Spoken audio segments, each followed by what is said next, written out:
আসসালামু আলাইকুম গাইস, কেমন আছো তোমরা সবাই? আশা করি সবাই ভালো আছো। আমার অশেষ রহমতে তোমাকে ভালোবাসা এবং তোমাদের দোয়ায় আলহামদুলিল্লাহ আমিও কিন্তু ভালো আছি। তো ভালো আছি কিন্তু মন ভালো নাই। মন ভালো নাই কে সেটা শুনবা না, সেটা বলার জন্য আসছি। কারণ আমরা বিশেষ মেয়েরা কিন্তু যারা খাদ্যামার বিষয়ে আসি, হাউজিং বিষয়ে যারা ঘরের কাজ করি, তারা কিন্তু খুব পরিশ্রম করি। তাদের কিন্তু পরিশ্রম ঠিক করে কিন্তু স্যালারি তেমন বেশি না। তারা শুধু দিন রাত খাটনি করে, স্যালারি কিন্তু তেমন কিছুই না। আমি কিন্তু প্রথম যে সময় বিদেশ আসছি, আমার স্যালারি ছিল বাংলাদেশের 16,000 টাকা। বাংলাদেশের 16,000 টাকা। আমি নতুন হিসাবে আমি কিছু জানি না, তাই কাতারের 700-800 রিয়াল ছিল 16,000 টাকা। তাই আমি যদি ওই থেকে 50 টাকা প্রতি মাসে ডলার কাট রাখতাম, 16-17,000 টাকা যাইতো, এর বেশি না। এরকম করে তো অনেক দিন কাজ করলাম, আল্লাহ করাইলো।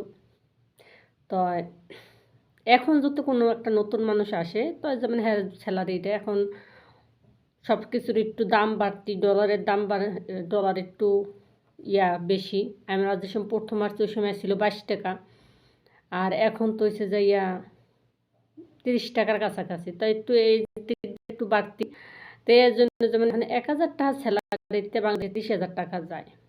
আর আমগো এখন যদি একটা মেয়ে মানুষ আসে প্রথম তাকে একটা মানুষ হলে সে 30,000 টাকা স্যালারি ফালাইতে পারবে ইনশাল্লাহ। আর আমি তো এতদিন প্রথমে এসে 16,000 টাকা, পরে আস্তে আস্তে ধাপে ধাপে এখন আলহামদুলিল্লাহ যা পাই শুক্রিয়া আল্লাহ দরবারে, এখন একটু বেতনটা বাড়ছে। এখন যে বেতন কিন্তু হিসাবে একটা নতুন মানুষ আসলো সেম প্রায় বেতন না। তা আমি একটু এত বছর সাধনা একটু বাড়ছে বেতনটা, এই কষ্ট করতেছি। দেশের মানুষ জ্বললে পুড়ে মরে যাইতেছে কে লিগা? এই কিন্তু পাড়াপড়শি মরে না, এটি পাড়াপড়শি মরে না, এটা কিন্তু নিজের কাছের মানুষগুলোই এরকম করে। কারণ যদি পারে আমার টাইনে হেসরাই দেশে নিয়ে যায়, যে তুই এই জায়গায় থাক, না খাইয়া মর, আর আমরা হাতে তালি দিই। বুঝছেন ভাই? তো মানুষের কান কথায় আর ভালো লাগে না। এর আগেও অনেক কথা, কিন্তু কথা তার প্রতিবাদ করি না। বাচ্চাকে কই শোন, মানুষে বলুক শোন, কিন্তু আমরা না খাই থাকলে কেউ দিয়ে যাবে না। আমার কথা এটা, আমরা না খাই থাকলে আমাদের কেউ দিয়ে যাবে না। হ্যাঁ দিবে, 1 বেলা 2 বেলা, তার বেশি তো কেউ দিবে না।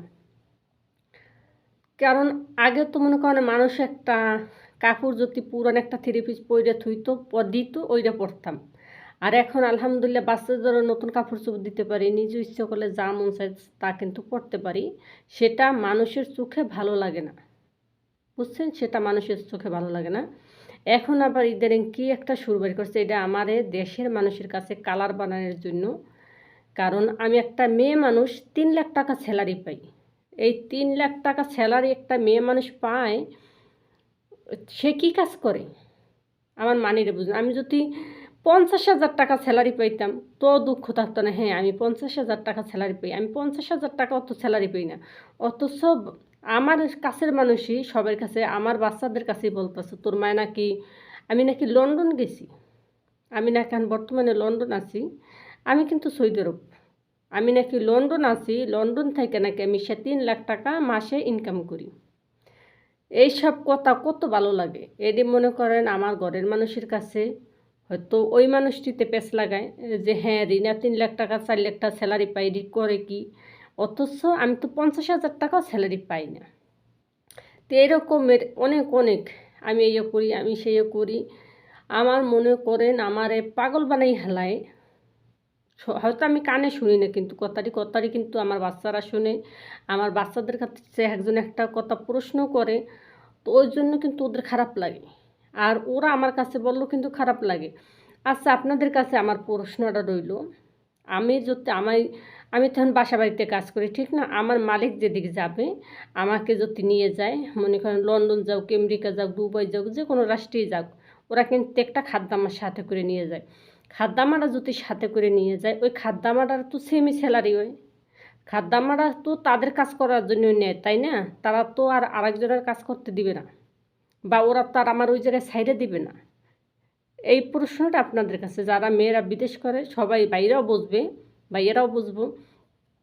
তা আমাদেরকে নেয় ওদের কাজ করাইতে, ওদের কাজ শেষ ওরাও এসে পড়বে, আমরাও চলে আসবো। সেম যেমন আমরা বাড়িতে কাজ করছি ওই জায়গায় ওদের সাথে কাজ করব। হয়তো ওদের সাথে একটু ঘুরে এলাম এইটা ছাড়া কিন্তু বেশি কিছু না, না ওরা 10 টাকা বেশি দিব। তো এই কথাটি যেমন এই কথাটি কেন বাইরে এসে জানেন, শুধু আমার মালিকের যেমন লন্ডন যাইব, তা আমাকে বলছে রিনা আমি তোরে নিয়ে যাইব। তা আমি শুধু ফোনে দেশে যেন একজনের কাছে বলছে কি যে আমি 6 মাসের লেগে আমার মালিককে কইছে।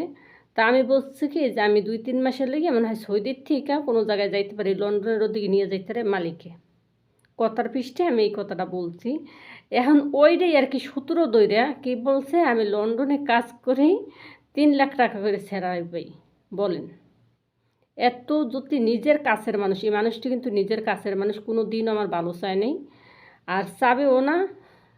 আর এইটা একটা কলঙ্ক, আমি মনে করি কি জানেন, একটা কলঙ্কের মতো। কারণ আমি কিন্তু একটা মেয়ে মানুষ, একটা মেয়ে মানুষের বেতন এত টাকা কোত্থেকে আসে?